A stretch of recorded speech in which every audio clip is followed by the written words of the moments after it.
8h09 em Campos, já voltamos com o Folha no Ar ao vivo aqui pela Folha FM, em 98,3, ao vivo também aqui no Face, no YouTube. Daqui a pouco você pode acompanhar a reprise desse programa na Plena TV, logo mais, né? Na Plena TV, daqui a pouco vai estar disponível aí em podcast, em todos os tocadores de podcast. Campos amanhece com o tempo parcialmente nublado, deve seguir assim durante todo o dia de hoje. Agora aqui no centro já faz 27 graus e a previsão é de 32 graus de máxima para hoje.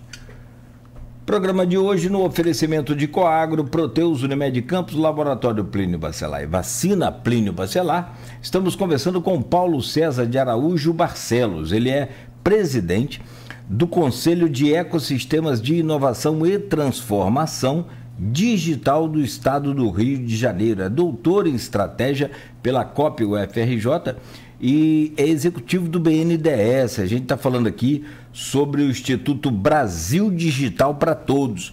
Não tem nada a ver com o governo de todos, essas coisas assim, parece muito negócio de governo, né? Mas não é não. É sim, tem toda uma política administrativa, mas é apartidário, é montado aí pela sociedade civil organizada, então não tem nenhuma ligação direta com nenhum governo ou aquele ou direito, ou seja, que agora no Brasil é tudo à esquerda, é centro, né? Coisa mais. Por outro lado, claro que depende também dos governos para poder fazer e tem feito o seu papel para aquilo que se propõe, que é essa conectividade de verdade entre a população e o acesso aí ao mundo digital, que a gente vai falar sobre isso agora também, mas pelo menos dois temas que a gente deixou no bloco passado, Paulo, e eu gostaria de só reavivá-los aqui para quem está chegando agora, ligando o rádio ou acessando aqui as nossas redes sociais, que é sobre de todo esse composto que você apresentou aqui, de todo esse conteúdo que você trouxe, que o Brasil Digital para Todos apresenta. Como é que os empresários, por exemplo, eu falava também sobre as entidades, né? Entidades de classe produtiva, enfim, como é que pode ser o acesso a vocês? Eu tenho uma demanda aqui, numa entidade ou numa empresa. Eu preciso digitalizar o meu controle de estoque, o meu fornecimento de material. Tem uma coisa muito complicada às vezes aí, que é a reposição de mercadorias ou de matéria-prima. É um dos setores que sempre dá muito problema, né? Falta às vezes, enfim. Como é que entra então aí, vocês podem ser acessados por essas instituições, por essas empresas, ô Paulo? Vamos lá, é nessa linha. Acho que a gente está falando até no intervalo que essa questão um papel fundamental nosso é essa construção de pontes, né? As conexões, né? Então, por exemplo, o Movimento Brasil Digital para Todos, ele pode ser acessado pelo nosso site. Você dá um Google aí, Brasil Digital para Todos, né? Acho que é brasildigitalparatodos.org.br, você já consegue acessar esse material. E aí o que está sendo feito, coisa e tal, os atores, quem participa, coisa e tal. Mas aí, primeiro fica o convite, quem quiser entrar lá, no final desse site tem até uma ficha de inscrição, é gratuito para você poder entrar e participar dos grupos de discussão. Então, a gente está sempre convocando empresas, organizações, governos, sociedade civil de uma forma geral, para participar e nos ajudar nesse exercício de mapeamento. Tem muitas, então, você falou das empresas, eu falei, está ocorrendo agora o processo de avaliação do prêmio Transformação Digital Brasil 2023-2024, então estamos agora no processo de avaliação. Hoje à tarde até vou participar da banca de algumas organizações. Então, é isso que eu estava falando, só conhecer esse instrumento, conhecer que existe esse prêmio, quem são as boas práticas, quem são os referenciais, isso é uma frente. Na outra, pelaquela ótica que eu falei, nós estamos fazendo os ecossistemas locais, esse mapeamento. Com quem que eu posso falar? Em Campos aí, nós temos aí o professor Henrique da Hora, na incubadora, o pessoal do Instituto Federal. A gente tem vários atores em cada localidade do estado que a gente pode servir como nosso ponto de lança, nosso ator local que pode ajudar nesse meio campo, a fazer essa aproximação conosco e estar em parceria conosco para fazer esse exercício, né? Mas eu queria só puxar um alerta aqui que a gente tem, quando começa a falar da inovação, agora desse boom da inteligência artificial, ChatGPT, todo mundo começa a falar muito nisso também, né? E aí todo mundo, as organizações às vezes ficam preocupadas, eu lembro que o pessoal procurava a gente na universidade, falava, eu queria, saía um modismo desse, eu queria ter um negócio dele, para que você quer? Ah, não sei, mas que está todo mundo fazendo, eu achei legal também, quero ter um negócio de... Quero entrar no negócio de inteligência artificial, mas o que você quer para quê? Não tem clareza muito para que era, mas está na moda, está todo mundo falando, então todo mundo tem essa preocupação, a gente tem porque, eu sempre falo, essas ferramentas, qualquer tipo de ferramenta, qualquer tecnologia, ela vai te ajudar a ter ganhos de eficiência, né? Um dos principais objetivos do uso e incorporação de ferramentas, tecnologias, são os ganhos de eficiência. Mas tem um professor, que eu sempre cito essa frase dele, um professor Benjamin Tregoi, um professor americano, que fala a seguinte frase: a última coisa que uma organização que está indo na direção contrária, na direção errada, precisa é chegar lá com mais eficiência, né? Você está na beira do precipício e te dá uma ferramenta para você correr, né? Então, o principal é esse senso de direção, né? Para onde eu quero ir, para que serve. Então, a ferramenta, a pessoa pergunta, qual é a tecnologia que eu devo adotar? É aquela que está alinhada à tua estratégia. Aí, voltamos para o início. Por que essa questão do doutorado, que eu fui buscar esse doutorado em estratégia, a questão de planejamento, desenvolver essas metodologias, faz disso, né? E até eu dar um exemplo aqui para o conceito, o conceito de estratégia. Ficou famoso naquele filme Tropa de Elite. Tem uma cena do filme que sensacional. O cara com a mão, ele fala, estratégia vem do grego, estratégia, em francês, não sei o que lá, vai falando. Só que ele não explica. Então, realmente, o nome estratégia vem do grego, estratégia, que significa arte do general. General no sentido do geral. O geral, por quê? No meio de uma batalha, numa guerra, alguém precisava sair da luta, da briga, para se afastar e ter a visão do todo, a visão general, a visão geral. Por isso que o general se chama general, que é a pessoa que tem a visão general, a visão do todo, e aí assim ele pode identificar como que ele vai conseguir ganhar aquela batalha. Então o conceito de estratégia está associado a isso. Então, se ficar algo aqui, esquecer de tudo que eu falei, gravem isso. Então, o conceito de estratégia é eu conseguir identificar quem são os atores que eu preciso que eu preciso para implementar minha estratégia e as inter-relações que eu preciso costurar entre esses atores para alcançar meus objetivos. Então, a estratégia é isso. Quem que eu preciso, do que eu preciso para implementar aqueles objetivos que eu tenho e como é que eu vou promover a interação entre esses atores. Então, e como eu vou fazer isso de forma planejada, aí é o planejamento. O planejamento, para mim, é o contrário do improviso. Não improvisar, é pensar antes de agir. Então, se eu planejar essa estratégia, então, se eu planejar como é que eu vou fazer para mobilizar os atores e que conhecimentos, competências e recursos vou precisar para isso tudo, é a estratégia. Então, meu planejamento. Então, aí eu vou identificar quais os problemas que eu tenho, que dores, o que eu preciso, e aí sim que eu vou ver que ferramentas eu preciso para atender a essas dores. Então, a melhor ferramenta é aquela que estiver mais alinhada, mais adequada à tua necessidade, à sua dor, a atender aquela sua estratégia, né? Infelizmente, as organizações não têm esse cuidado de fazer esse planejamento, se estruturar, pensar, e aquilo, querem, não, é legal. É legal no jantar, no churrasco de final de semana, contar, estou botando inteligência artificial lá na minha empresa, não sei nem para quê, mas estão querendo fazer. Então, a última coisa que a gente deve adotar é quando você ter a preocupação de ter esse alinhamento, né? Então, isso posto, é importante que você consiga promover essas interações. Voltamos a falar da história das conexões, que é o movimento tentando buscar trazer as empresas para o processo.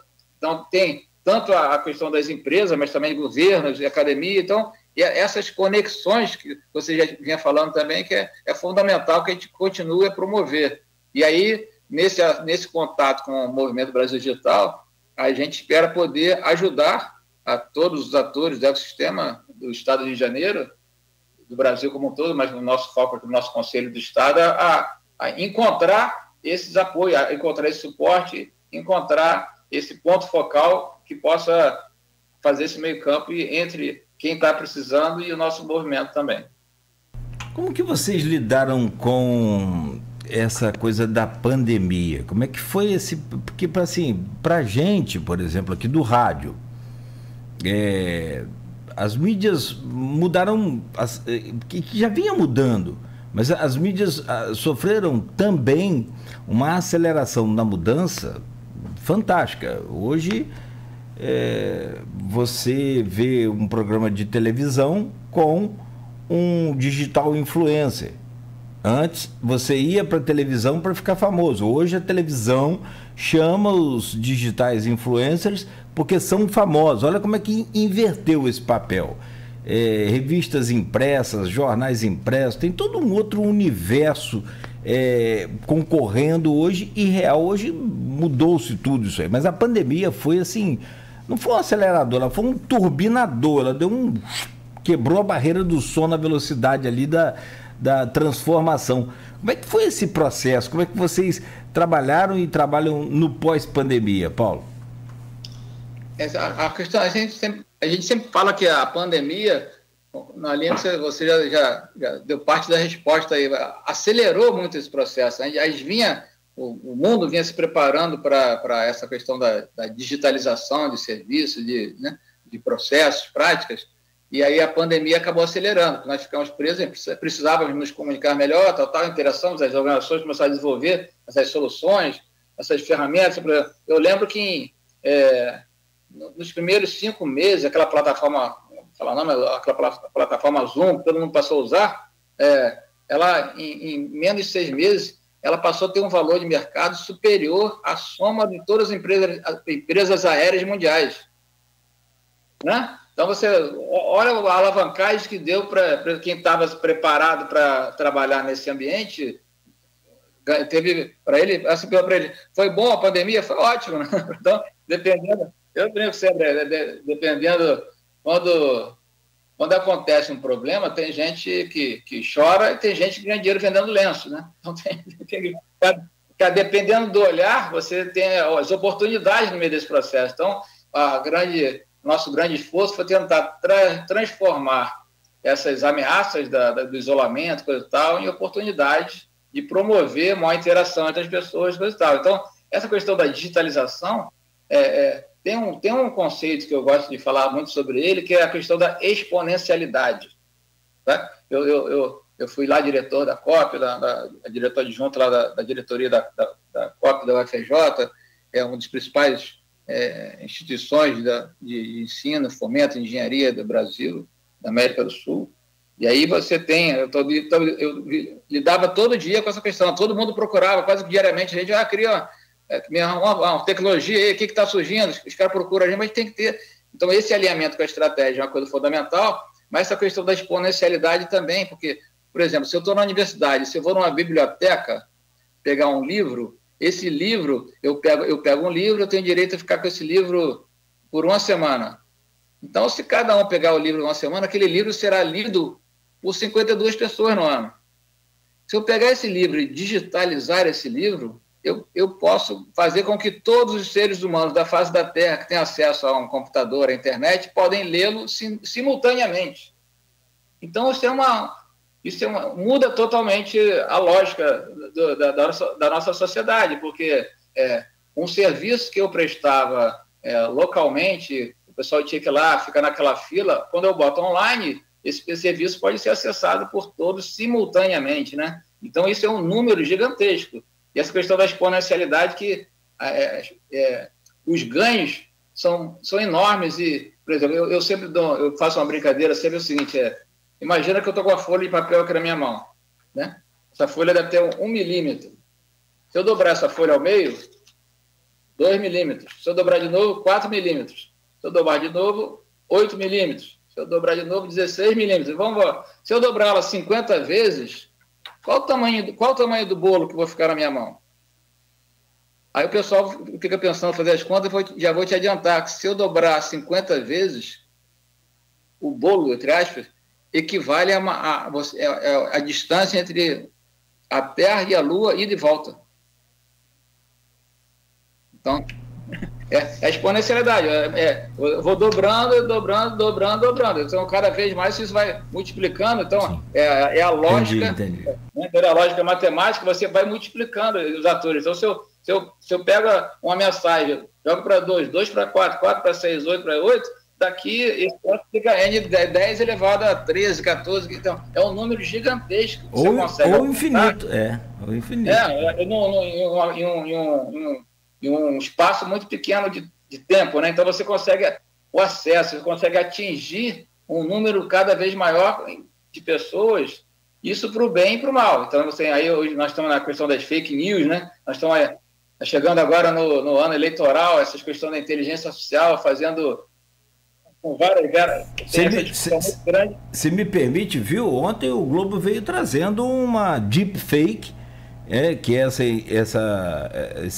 mentira, esse fake news, não é nem fake news, é uma deepfake mesmo, uma situação mentirosa criada pela internet artificial. Os caras conseguiram fazer uma transferência de 29 milhões de dólares, me parece que no Japão.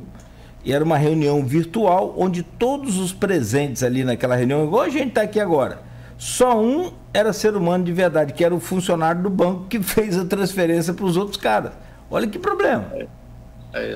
Hoje eu consigo pegar a tua imagem e colocar exatamente a tua voz, como simular isso com inteligência artificial e fazer. As pessoas acreditam que é você que está falando aqui na minha frente. Então, isso é bom para algumas situações, você multiplicar, imagina um curso de capacitação, eu consigo botar isso online. Então, em vez daquele professor que está ali dando aquela aula agora online, eu posso multiplicar, ele pode simultaneamente estar dando vários outros cursos. Então, isso, para algumas questões, é útil e muito importante que tenha.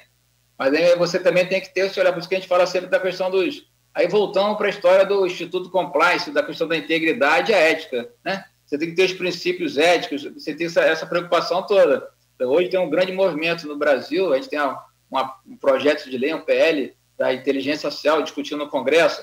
Eu faço parte de uma associação internacional de inteligência artificial também, e aí a gente vem discutindo muito isso. Tá? A gente vem ajudando o Congresso a discutir essa questão, porque não tem como, a legislação nunca vai conseguir acompanhar a tecnologia. Então, você tem que montar algumas normas, algumas orientações de princípios, né? Princípios éticos, princípios de integridade para você evitar, minimizar esses problemas. Então, se hoje precisa que, cada vez mais, a questão da transparência, se o cara vai publicar um negócio utilizando inteligência artificial, ele precisa ele tem que marcar lá, isso aqui foi feito com inteligência artificial. Então, tem algumas preocupações e algumas normatizações basilares que a gente precisa começar a fazer. Então, o Brasil e o mundo vem se preocupando com isso. Então, a gente tem que sempre estar buscando para evitar que as pessoas sejam prejudicadas com essas soluções, né? Bom, deixa eu trazer uma pergunta aqui, vem lá do Henrique da Hora, parceiro aí da gente, que a gente já falou aqui. Aliás, Henrique é uma dessas raras unanimidades positivas, que diz que toda unanimidade é burra, né?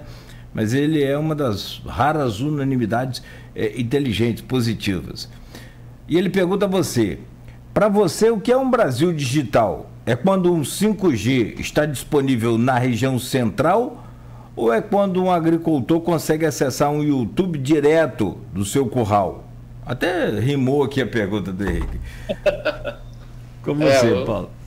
O Henrique é fantástico, é um colega nosso, ele é membro, né, desse nosso conselho, né? Então é uma referência aí na região. Então, já adianto aqui que é um dos nossos pontos focais e é uma pessoa fantástica que tem toda a competência e qualificação para orientar o pessoal da região nessas agendas, né? Então ele pode ser encontrado tanto pela incubadora como pelo Instituto Federal, né? Então, um abraço para o Henrique.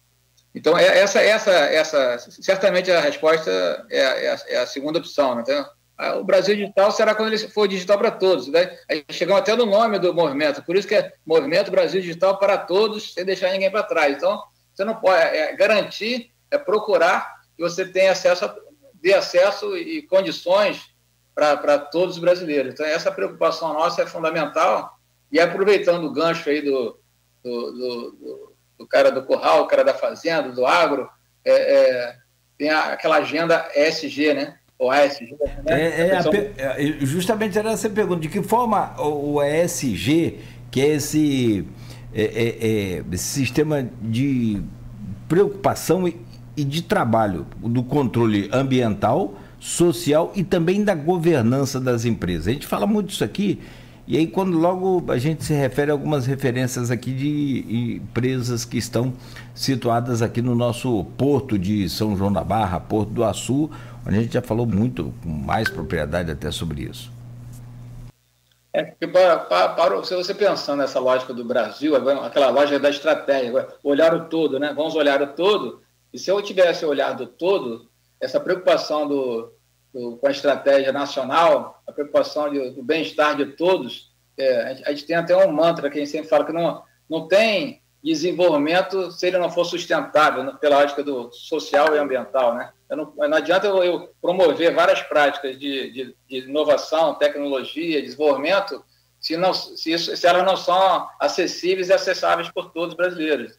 Não adianta eu ter uma empresa de grande desempenho se ela está alcançando esses resultados poluindo, agredindo o meio ambiente, ou se ela está alcançando esses resultados com práticas não adequadas socialmente, trabalho escravo, com a exploração da mão de obra, assim. Então, essa é a importância da geração desses impactos positivos, né? Tanto pela ótica social e ambiental, deveria e deve ser basilar para você avaliar o sucesso da organização. E como é que ela está fazendo isso? E aí entra uma questão das práticas de governança, a importância da transparência, cada vez mais você permitir que a sociedade acompanhe essas práticas e consiga se mobilizar. E aí voltamos para o Brasil Digital, a importância da sociedade civil mobilizando e acompanhando os movimentos dos estados, dos governos e das empresas locais, né? Como é que elas estão fazendo aquele movimento? Então, eu citei, não sei se queria entrar em questão técnica, esse conceito que eu criei lá do Balance Scorecard, segunda geração. O Balance Scorecard é um painel balanceado. Então, por exemplo, eu tinha a estratégia de uma organização, ela pode ser... O pessoal escrevia, vamos fazer o planejamento, já era aquele livro enorme lá que ninguém lia. Então, uma das coisas desse Balance Scorecard, dessa ferramenta, é você criar um conceito que chama mapa estratégico. Então, em uma folhinha, eu boto seus objetivos ali, e aí você olhando aquilo, entendi o que a tua organização vai fazer. Então, esses objetivos, historicamente, as organizações olhavam, o sucesso era avaliado muito apenas pela ótica financeira, né? O balanço está bem, estou ganhando dinheiro, ok. Mas eu preciso olhar por outras óticas.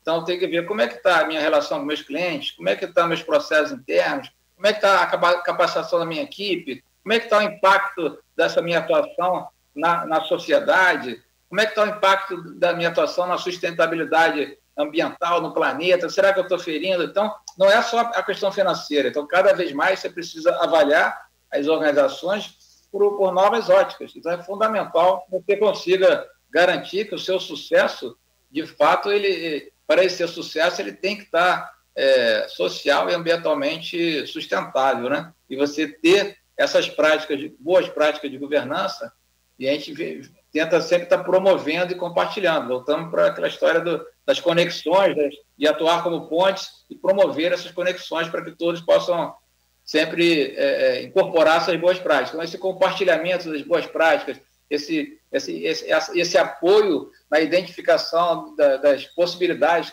oportunidades, esse contato com a academia, que você falou aqui, contato com vários atores que podem ajudar nessa promoção, é fundamental que a gente consiga estar sempre fomentando e incentivando. É fundamental isso que você falou, legal, é extremamente necessário. A pessoa chega para mim e fala, rapaz, olha, porque hoje você sabe muito bem, tem as pessoas que acham que o planeta, que a Terra é plana, né? Então, que não é quadrada e não redonda, e aí fica bem complicado de se conversar com algumas pessoas. E tem gente que ainda chega para você e fala, não, mas eu não acredito no aquecimento global, não.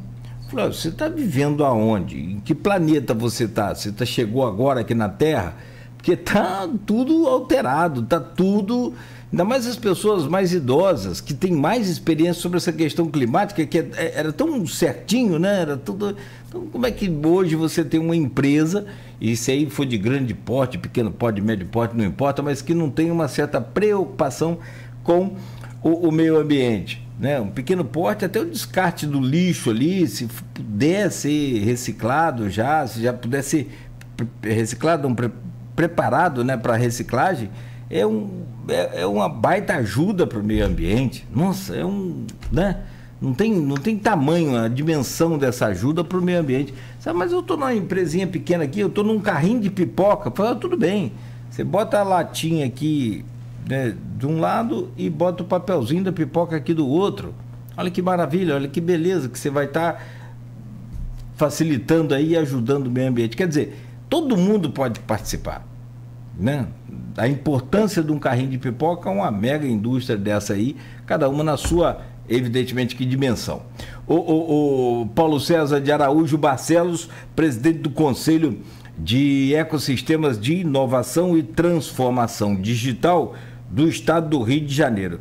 Vou lá no grupo de WhatsApp deste programa e do blog Opiniões, que é do Aloysio Abreu Barbosa, jornalista, diretor aqui do grupo e titular dessa bancada aqui também. E lá tem a pergunta da jornalista Silvana Venâncio, que é lá de Bom Jesus, do Itabapoana.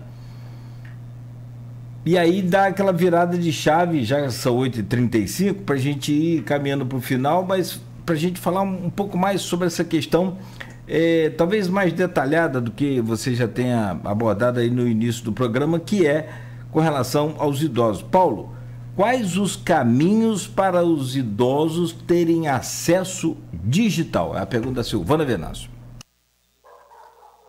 É isso, essa preocupação é original nossa. Então, nós estamos tentando, nesse primeiro momento, que eu falei nesse nosso... Um dos subgrupos desse movimento Brasil Digital aqui no estado do Rio de Janeiro, é justamente desse foco no letramento digital dos idosos, né? Então, nós escolhemos esse um dos pilares dessa nossa atuação, e aí estamos interagindo. Então, nesse primeiro momento, nós estamos atualmente mapeando as boas práticas. Então, o que está sendo feito? O primeiro é o diagnóstico. Nós estamos fazendo um grande diagnóstico no estado do Rio de Janeiro, e já pedi aos demais colegas dos ecossistemas dos outros estados também vão fazer esse trabalho, nos ajudar nesse trabalho paralelamente. Então, nós estamos mapeando quais são as boas práticas, como é que o Brasil, nos seus diversos municípios, regiões, localidades, estão fazendo para combater e superar esses problemas. Então, primeiro, tem um caminho grande de boas práticas, de tentar identificar essas possibilidades. E aí nessas interações também que eu falei já com o Estado do Rio de Janeiro, identificando junto à Secretaria, junto ao secretário Mauro Farias, esse movimento, que eu citei o exemplo aqui, já botou disponível o Poupa Tempo, nós falamos, mas o pessoal não tem acesso, vamos botar o Poupa Tempo, vamos botar as bibliotecas municipais, vamos botar os clubes sociais, vamos botar as igrejas. Então, mas para fazer isso tudo, você tem que criar os mecanismos, algumas ferramentas de incentivo, né, para que as pessoas consigam, isso tudo vai demandando recursos e disponibilidade, tem que ter o equipamento disponível, tem que ter gente para ajudar, tem gente para pegar na mão e fazer junto no primeiro momento.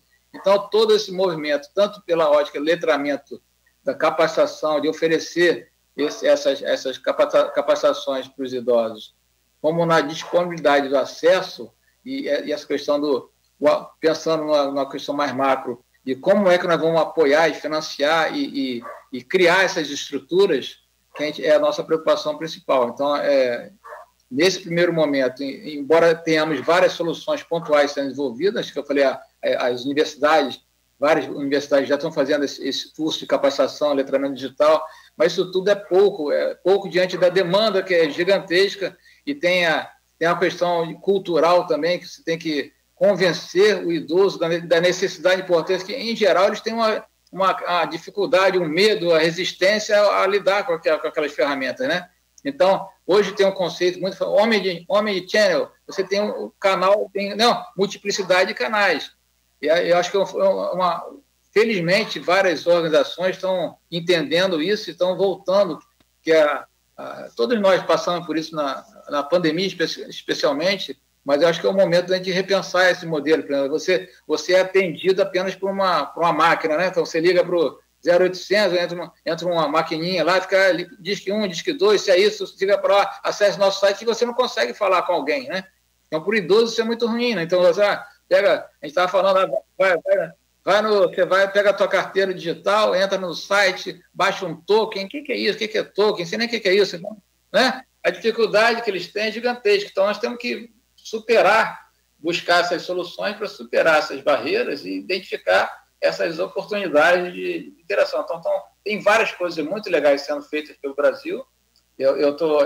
Essa semana está saindo no Instituto Compliance Rio, nós estamos com um grupo de discussão sobre isso também. Está saindo uma revista nossa, quem tiver curiosidade, Instituto Compliance Rio, ICRio, www.icrio.org.br.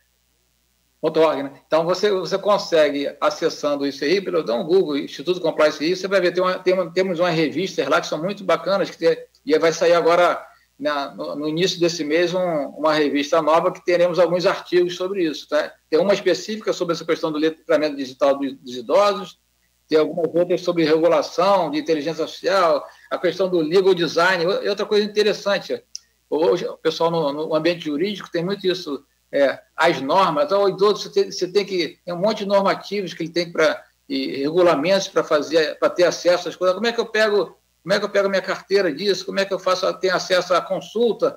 E aí a linguagem que você encontra nesses mecanismos não é adequada. Então, você tem uma disciplina que chama o design, né? Mas legal design, você facilitar, você usar uma linguagem simples para permitir que a população tenha acesso mais facilitado a essas informações, né? Então, em vez você ter uma norma com vários itens lá, o artigo 1, 2, 3, 4, você pode fazer isso num desenho, num quadrinho, né? Você chega no aeroporto hoje, você olha lá para passar a bagagem, coisa e tal, se fosse tudo, hoje é um desenho, coloca sua bagagem aqui, vai passar no detector de metais, sei lá. Então, essas orientações, quanto mais elas forem visuais, de mais fácil acesso, uma linguagem mais simples e acessível por todos, vai facilitar também a nossa população. Então, a busca dessa forma de aproximação, de tradução desses serviços numa linguagem que seja mais acessível, vai minimizar esses medos, riscos e dificuldades também da população, dos idosos especificamente. Ó, tem uma participação ao vivo aqui, o programa tem essa interatividade e é muito legal por isso. O ouvinte nosso, seguidor nosso, Patrício Borges, bom dia, Patrício. Ele diz aqui, ó, bom dia. Idosos usando o mundo digital é complicado. Minha mãe vivia brigando com o neto para largar o celular. É comum, né? Isso é extremamente comum. Como nossas mães e avós brigavam com a gente para largar a televisão, né? Larga a televisão, menino. Só tem coisa que não presta aí nessa televisão. Aí agora virou o contrário. Agora não é mais TV. Ninguém usa, é impressionante. Aí, só se for para joguinho. Aí agora ele diz aqui, ó. Então, minha mãe vivia brigando com o neto para largar o celular. Agora que descobriu a internet, não larga mais. E bota um monte de aqui, tá rindo. Quer dizer, no caso da mãe dele, lá já tá atualizada, do Patrício, né? Muito bom. Assim, tem uns exemplos desses também, né? Legais, né? Os idosos vão descobrindo aí as redes sociais, Face, essa coisa toda, né? E é bacana, né? É legal isso. Agora, essa superação do espaço físico, né? Novamente a questão da pandemia, estava fechado. Eu moro, minha sogra teve um acidente, veio nos visitar no final de semana, teve um acidente, quebrou a perna, durante a pandemia ficou presa aqui em casa. E aí nós começamos, minha filha mostrou a internet para ela, e aí ela é uma descendente italiana, e ela entrou na internet, achou os familiares dela na Itália. Então ela passou boa parte da pandemia, diz que cada semana ela fala, pô, achei fulano, achei Beltrano, um primo meu, fulano de tal, estou conversando. E aí quando descobre esse mundo, então a chegada nesse mundo precisa ser naquela brechinha por onde as pessoas se interessam, entendeu? Por exemplo, tem que ter uma simpatia, né? Tem que ter uma... Isso, aquilo que te interessa. Se eu entrar por ali, depois eu trago o restante. Eu lembro que... Tem mais um minutinho para contar mais uma história aqui, não? Por favor, fica à vontade, claro. Então, por exemplo, lá eu tive a possibilidade de trabalhar há mais de 20 anos atrás, no governo Fernando Henrique, a reforma da Previdência, me chamaram para ajudar, eu sugeri fazer uma transformação, criar um banco digital, coisa e tal. Aí fiquei um tempo de assessor lá na DataPrev, né, montando sistemas. E aí, isso na década de 90 e pouco, e aí a DataPrev tem como missão dar o suporte de tecnologia, de processamento de dados para a Previdência. Mas em 90 e pouco não tinha internet, né? A internet começa no Brasil Boom no início dos anos 90. E aí a gente precisava, o que a gente estava tentando fazer? Eu precisava fazer uma ferramenta lá, fazer os sistemas para você fazer a reforma da Previdência. Nós começamos a montar, o Brasil tinha um cadastro, chama CNIS, Cadastro Nacional de Informações Sociais. Então, se eu tenho esse sistema lá na Previdência, eu conseguiria, eu chamava de inversão do ônus da prova. Para eu me aposentar, eu tenho que juntar 30 e tantos anos de documentos para ir no posto da Previdência e mostrar aquilo, eu comprovar isso. Não deveria ser assim, deveria ser você receber, doutor Cláudio, parabéns, você já tem 35 anos, compareça ao posto tal semana que vem para pegar a sua aposentadoria, parabéns pelos serviços prestados ao nosso país. Não tem por que ser isso. Mas para fazer isso, tem que ter um sistema lá, né, com cadastro, seu cadastro histórico todo digitalizado para a gente fazer acompanhamento. Então, essas práticas são fundamentais. E a gente queria incentivar isso. Mas quando começamos a montar os sistemas, deu esse boom de internet. Então, surgiu o Windows, Word, Excel. Aí nós fizemos até um programa lá que eu coordenei. Então, todo mundo procurava, em vez de fazer os sistemas, todo mundo queria... os 50 mil funcionários da Previdência queriam aprender o Windows, Word, Excel. Eu falei, já que a demanda do pessoal é por isso, vou fazer isso. Então, nós chamamos, no Brasil não tinha uma empresa americana que está começando a fazer cursos online sobre isso. E aí voltando para aquela história, para eu conseguir abranger um número enorme assim, de pessoas no curto prazo, essa questão do online ajuda. Então, resumindo, nós criamos um programa que foi Treinar Bem. Eu acordei com esse nome na cabeça, Treinamento Nacional Básico em Microinformática, dá certinho a sigla. E aí lançamos um prêmio, aquele prêmio 10 inovadores do governo, nós criamos, montamos, é um dos maiores programas de capacitação, educação à distância do Brasil até hoje, porque nós conseguimos treinar 5 mil funcionários, foi o piloto da Previdência, em Windows, Word, Excel, em menos de 6 meses. Então, isso foi um bom. Mas quando eles queriam aprender Windows, Word, Excel, a demanda era essa, nós oferecemos os cursos para ele. Na época não tinha internet, era um disquete, se mandar pelo correio, mas tinha uma logística enorme, mas funcionou muito bem. Então, conseguimos treinar os 5 mil, e na sequência nós passamos a passar os 50 mil e assim abriu para o Brasil inteiro. Mas eu estou contando a história por quê? Porque nós conseguimos sucesso porque nós oferecemos o curso aquela demanda dele de aprender o Windows, Word, Excel. E aí o que aconteceu? Na sequência, quando eu fazia, como é que funcionava? Um sistema de previdência, você fazia o sistema e saía implementando em cada capital, e a capital ia para os postos de previdência, aquele sistema, aquele aplicativo ficava instalado lá nos postos de previdência. E aí na primeira reunião que eu fui fazer com os analistas de sistemas da DataPrev para conversar com ele, não achava ninguém quase no prédio, porque eram 60 e tantos sistemas, cada um tinha o analista estava implementando, quando ele estava na terceira capital, mudava a legislação, aí saía um outro, a gente fazia um bacalhau, uma adaptação do sistema, ele ia instalando a adaptação, e assim tinha aquela fieira de analistas pelo Brasil, e ninguém conseguia juntar. E eu tenho que trazer esse pessoal de volta, mas aí a solução foi o quê? Foi isso, a estratégia que nós adotamos foi, vamos dar os cursos online, de Windows, Word, Excel, e todo mundo fez. Agora que todo mundo fez, eu pego a mesma metodologia que eu utilizei para eles aprenderem aquele que é o desenho, a lógica, o passo a passo, eles se acostumaram com aquela ferramenta. Agora, o que eu faço? Quando eu faço um novo sistema, eu mando tutorial do sistema pela mesma lógica. Então, todo mundo recebia. Então, eu atendi a demanda dele, mas aproveitei para oferecer uma solução complementar naquilo que ele já estava confortável, acostumado a fazer. Então, acho que alguma coisa nesse sentido. Então, essa promoção dessa interação com os idosos, ele conhecer, interagir, começa a dar a questão da cidadania, participação, todos estão utilizando muito isso, né, para conversar com parentes. Na pandemia foi muito forte, né, você conseguia fazer aquelas lives, conversar com a família inteira, então isso foi muito bom. Então, aproveitar isso para oferecer também capacitação, oferecer boas práticas, oferecer possibilidades de interação é muito importante. Mas isso, voltamos, isso para o pessoal, que isso é importante, é fundamental que a gente faça, mas nós estamos falando aqui do pessoal que tem acesso à internet, que tem equipamentos. A gente tem que pensar agora também naqueles que não têm, então como disponibilizar. Então, essas frentes da linha que o governo está fazendo, vamos disponibilizar dentro dos poupa-tempos um espaço para eles poderem ter um treinamento, a capacitação, a universidade fazendo. Então, a multiplicação dessas iniciativas, que é fundamental que a gente faça, e tentar sempre assim, encontrar qual o gancho, onde é que eu vou encontrar aquele ganchinho que vai puxar, vai despertar o interesse, vai minimizar a resistência dessa parcela da população para usar e acessar de fato esses serviços digitais, né? Sim, é aquela coisa, não adianta só falar, é transformar todo esse cenário.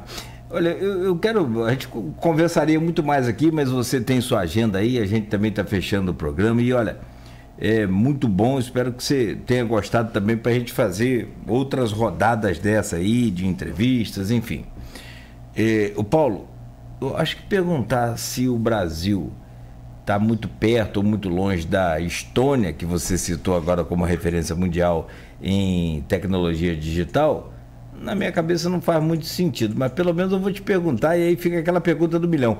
O Brasil, então, está no caminho certo para virar uma Estônia em pouco tempo? Eu não sei se Estônia, nem sei se é desejável virarmos Estônia, porque nós temos essa questão o digital até ajudaria, porque questão de dimensões, né, nós somos muito maiores que a Estônia, né? Então, essa questão o digital nos ajudaria bastante a alcançar os rincões aí que não são acessíveis e as pessoas não têm tanto acesso.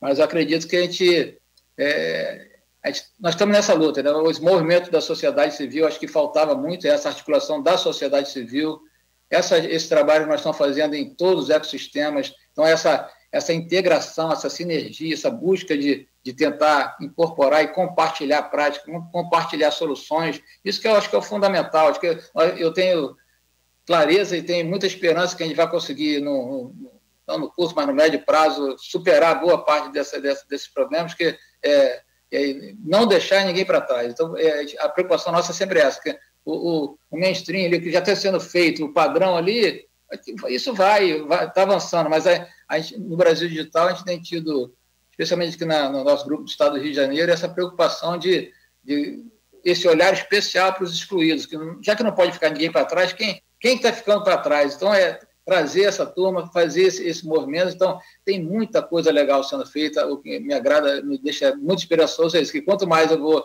me envolvendo e interagindo com as experiências que existem no nosso estado, no Brasil, vai me dando mais esperança de, só falta conexão, só falta integrar esse pessoal, só falta conhecer, porque eu volto a dizer, em algum momento faltavam recursos. Hoje, eu falei no início, tem recursos disponíveis para você promover essas soluções, faltam os projetos, então vamos sentar com essa turma, fazer os projetos necessários, vamos nos estruturar melhor. Acho que nós estamos no caminho certo e espero que a gente consiga, de fato, melhorar, que no final das contas é a sociedade, é melhorar o bem-estar da sociedade, um país ambientalmente, socialmente mais justo e minimizar essas mazelas da nossa população. Acho que a gente precisa, esse movimento da sociedade civil é fundamental para isso. Perfeito, cara. Te agradecer muito pela disponibilidade de tempo, de estar aqui desde cedo com a gente, agradecer pelo seu carinho e atenção aqui com a nossa equipe, com o nosso programa e desejar todo sucesso para você. Espero que em breve você possa estar de volta aí a Campos, e a hora que estiver, marque com a gente para gente tomar um café junto aqui, onde for, para a gente atualizar aí as nossas conversas e talvez voltar já no programa também. Muito obrigado, Paulo, foi um prazer imenso conversar contigo. Eu coloquei lá durante a transmissão, o streaming, fui colocando lá os links da IC Rio, que você falou agora, né? E também mais cedo coloquei o da instituição Brasil Digital para Todos, está lá também nessa página aqui do streaming que a gente fez agora. Tá certo? Obrigado, amigo. Valeu muito.